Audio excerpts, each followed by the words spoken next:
So hello folks, can you solve this question asked in the Math Olympiad? Right in 3, 2, 1. So you find the answer? Please comment down below. And if you haven't, then don't worry because I am here, Mr. Pi.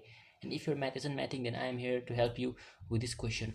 So to know this question, you must know the law of indices and you must know what is the power of a number. So simply, what is 125? So 125 is simply the cube of 5. So we can write it as 5 to the cube, and we have the root x which we have to find on the outer side. And you must know a law of indices is that when a n has a power of m, then we must multiply the outer power which is nm. So we can write 5 3 into root x which is equals to 3 root x, and the remaining power we can write 5 to the power 4.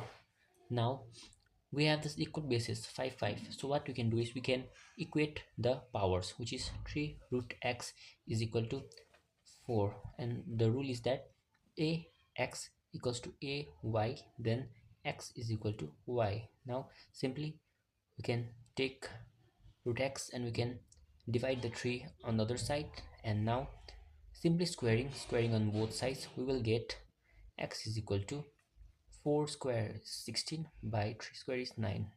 Hence the value of x is 16 by 9. I hope you like the video. This video is quite simple, and the question asked in Math Olympiad was a simple and easy one, but many are unable to do it because they do not know the simple rules of indices. So thank you, and do comment down below.